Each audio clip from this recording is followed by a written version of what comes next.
me saisir. Ne ratez pas ce que Dieu a de meilleur pour vous, à cause d'un manque de détermination. Restez avec nous dans Jouissez de votre vie.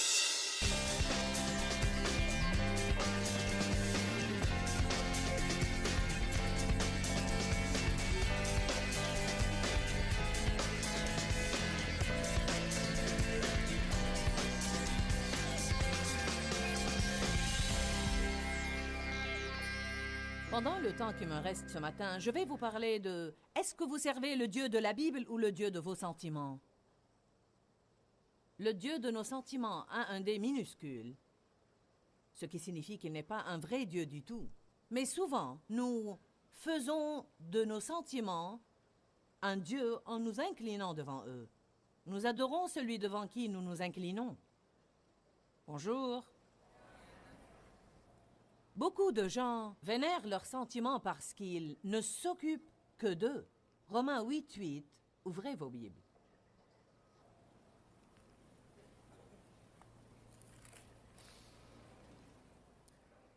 La Bible amplifiée utilise généralement le mot pourvoir. Ce mot n'existe pas dans les autres traductions, mais il m'apprend quelque chose parce que nous aimons tous qu'on s'occupe de nous.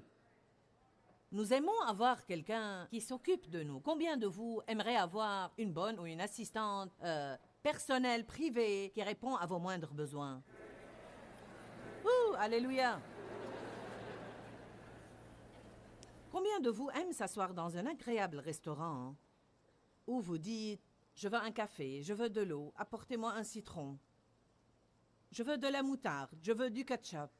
Mon plat n'est pas assez chaud, je veux une autre serviette. » C'est vraiment drôle d'aller dans ces restaurants où vous avez 3, 4, 5 serveurs qui sont là pour satisfaire vos besoins à tout bout de champ. Mais savez-vous quoi? Plus vous avez de services et plus vous allez payer.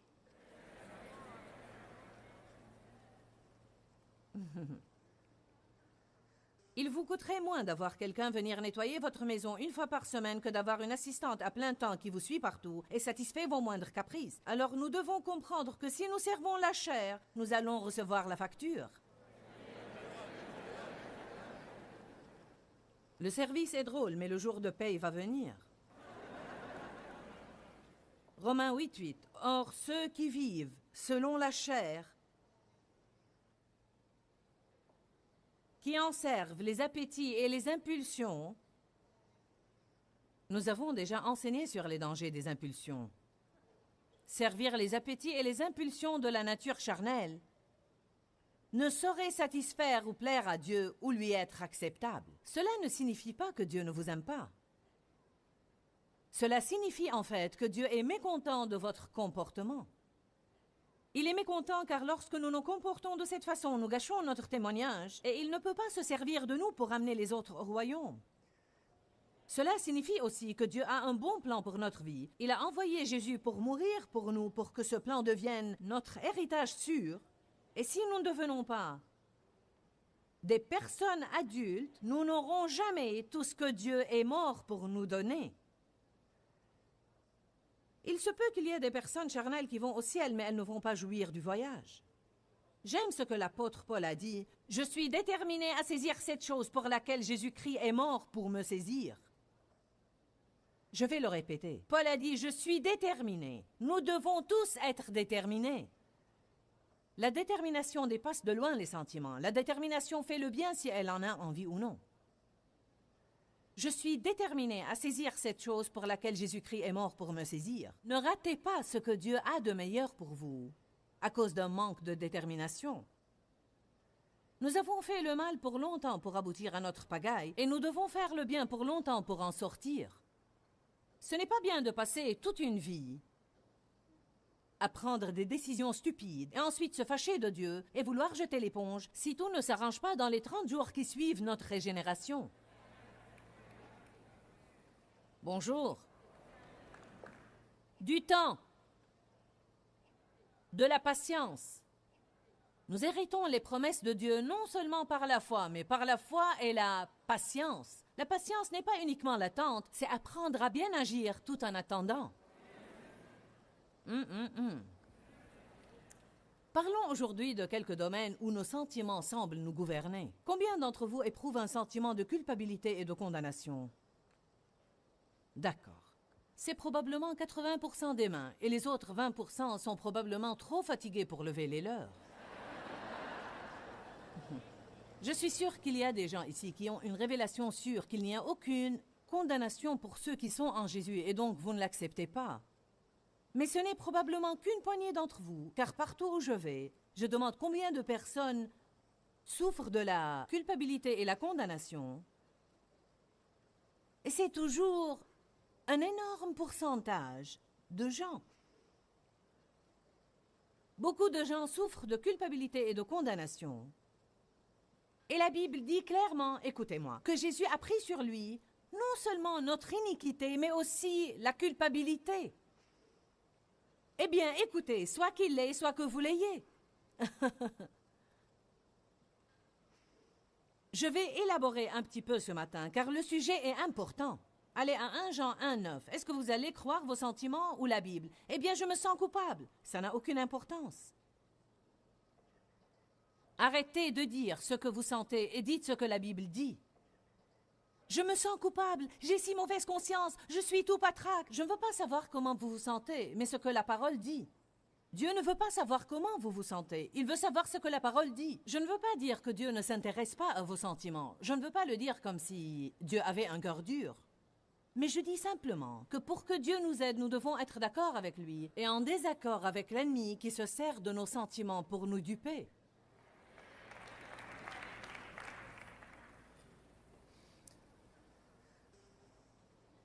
« 1 Jean 1,9. Si nous reconnaissons volontiers que nous avons péché et que nous confessons nos péchés, il est fidèle et juste pour nous pardonner nos péchés et pour nous purifier continuellement de toute iniquité. »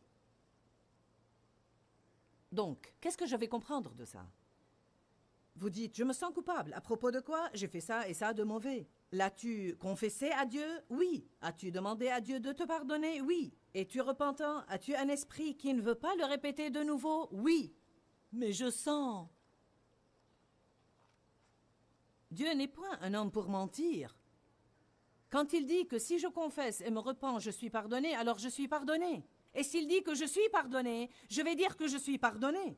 Si nous disons ce que la parole dit, le diable va se lasser de venir essayer de nous duper au moyen de nos sentiments, mais si nous continuons de dire ce que nous sentons, les sentiments n'en deviendront que plus forts.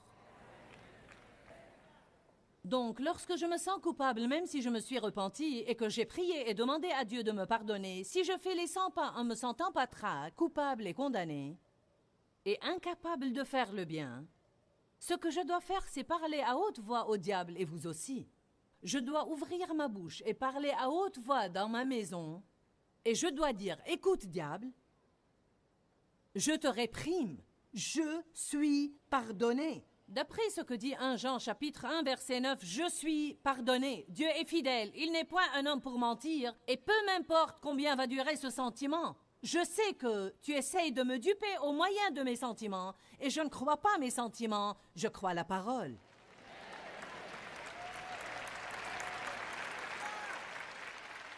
Beaucoup de chrétiens passent toute une vie et ne connaissent pas une chose pareille.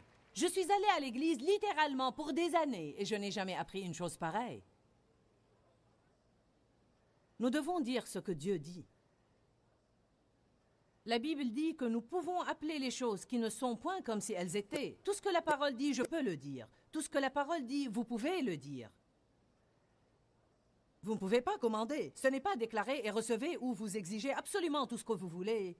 Car vous êtes charnel et vous voulez recevoir. Je n'enseigne pas ça, mais je dis que ce que la parole dit de vous, vous pouvez le dire de vous. Ce que la parole dit de votre passé, vous pouvez le dire de votre passé. Il est sous le sang. Ce que la parole dit de votre futur, vous pouvez le dire de votre futur.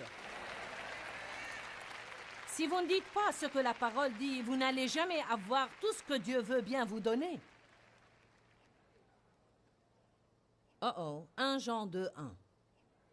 Petits enfants, je vous écris ces choses afin que vous ne transgressiez pas la loi de Dieu et que vous ne péchiez pas. Mais si quelqu'un a péché, nous avons un avocat, un qui va intercéder pour nous auprès du Père, Jésus-Christ, le tout vertueux, le droit et juste, qui s'est déjà conformé à la volonté du Père dans chaque but, pensée et action. Savez-vous ce que j'en déduis? Levez-vous chaque jour, faites de votre mieux et Dieu fera le reste. C'est vraiment ce que ce passage dit. Il dit « Je t'ai couvert ». Si ton cœur est droit, quand tu fais une erreur, repens-toi, confesse, libère-toi de la condamnation et avance. Je t'ai écrit tout le livre pour que tu ne pêches point. Ceci doit être ton but, ne pas pécher. Mais si quelqu'un a péché, il a un avocat, Jésus-Christ, le tout vertueux, le droit, le juste, qui a déjà payé pour ses péchés et ceux du monde entier, et nous pouvons venir à lui parce qu'il intercède pour nous.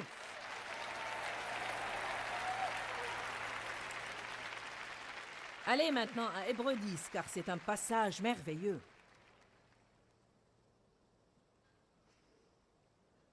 Lorsque nous nous sentons coupables, nous essayons de payer. Nous sacrifions notre joie.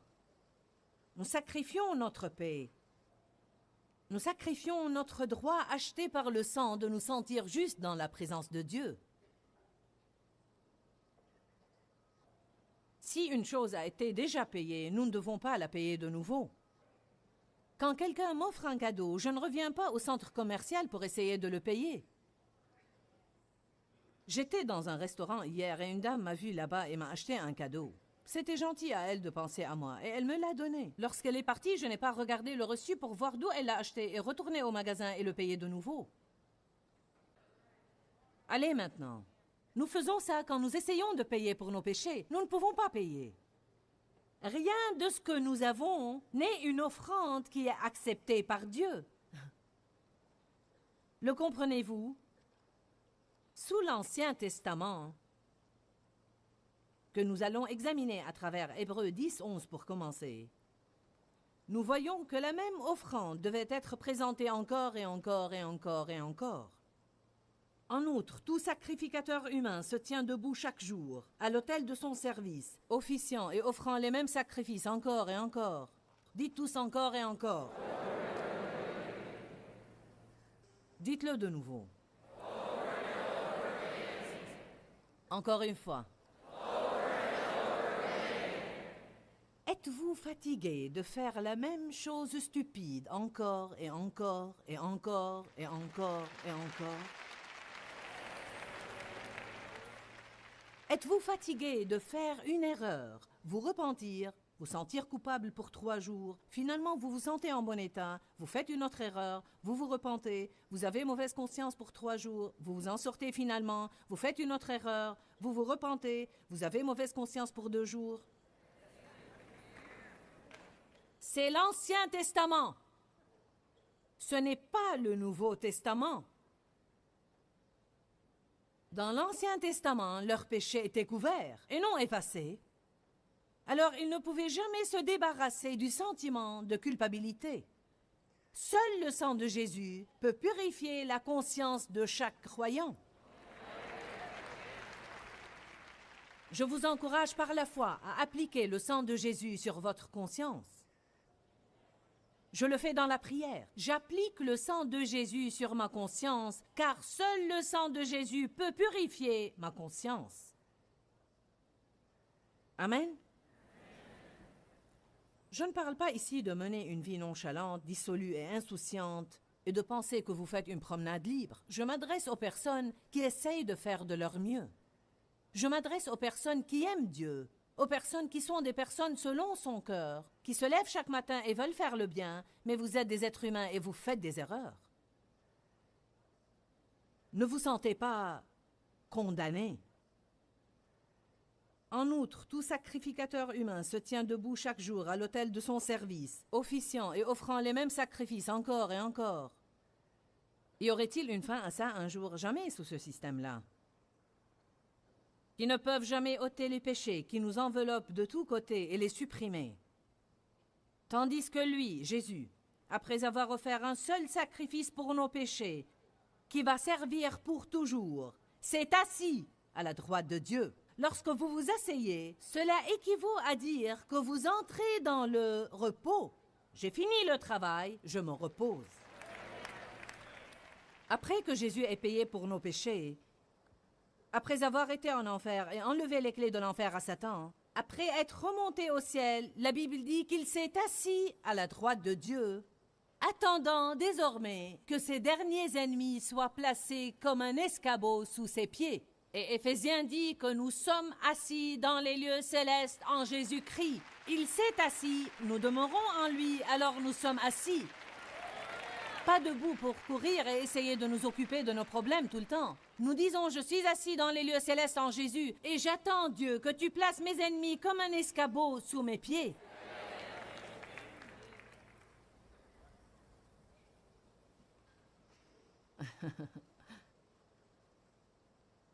Vous pouvez même dire des choses comme « Sais-tu quoi, diable? Peu importe combien de temps ces sentiments persistent, je ne vais pas les croire. » Alors tu perds ton temps. Je ne vais pas croire mes sentiments parce que j'ai la parole. Mes sentiments ne sont pas la vérité. La parole de Dieu est la vérité. Peu importe ce que je sens, voilà en quoi je crois. Mais combien d'entre vous voient avec moi que nous parlons beaucoup de ce que nous sentons et que nous ne parlons pas de ce que dit la parole? Eh bien, confession positive, confession positive. Pensez-vous que cela vous servirait à quelque chose d'être négatif? Je veux dire, est-ce que vous êtes en train de profiter et de parler de vos sentiments tout le temps? Seules les personnes idiotes font une chose, obtiennent un mauvais résultat et continuent à la faire. Amen?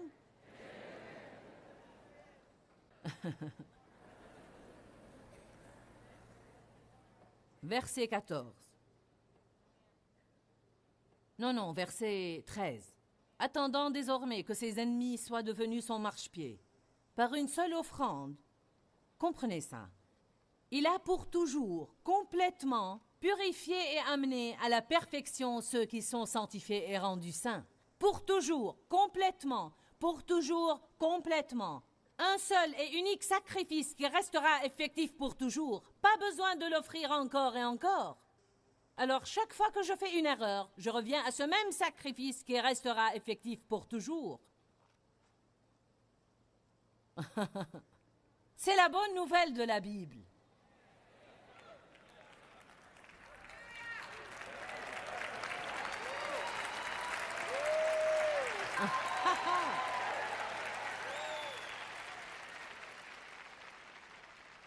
Romains 8, 34. Qui nous condamnera? Serait-ce Dieu qui nous aime, qui a envoyé Jésus pour mourir pour nous? Serait-ce Jésus qui nous condamnera, lui qui est mort pour nous? Non. Ne laissez rien vous séparer de l'amour de Dieu. Il n'y a donc maintenant aucune condamnation pour ceux qui sont en Jésus-Christ, qui ne vont pas après la chair mais après l'esprit. Et aller après la chair ou après l'esprit ne veut absolument pas dire pécher ou ne pas pécher. Je crois qu'il parle de comment vous traitez votre péché une fois que vous l'avez commis. Une fois que vous...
Marchez-vous selon la chair pour l'arranger ou marchez-vous selon l'esprit pour trouver une solution?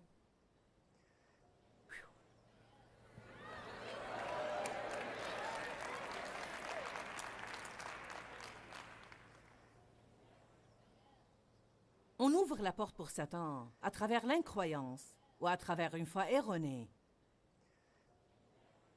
Mais notre système de foi détermine le niveau de notre joie et de notre paix. Romains 15, 13 dit que le Dieu de l'espérance vous remplisse de toute joie et de toute paix dans la foi. Vous vous sentez malheureux? Posez-vous des questions sur votre foi. Vous vous sentez malheureux? Examinez vos pensées. Il ne s'agit pas de ce que les autres nous font, ni de nos circonstances, mais de notre façon de les voir. Nous avons parlé aujourd'hui de sentiments inconstants, et inconstant veut en fait dire une fois dans un sens et une fois...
dans un autre sens, et vous ne pouvez jamais vous décider comment vous allez être. Nos sentiments sont comme ça, ils sont toujours changeants. Vous ne pouvez pas vous fier à vos sentiments, vous devez vous fier à Dieu.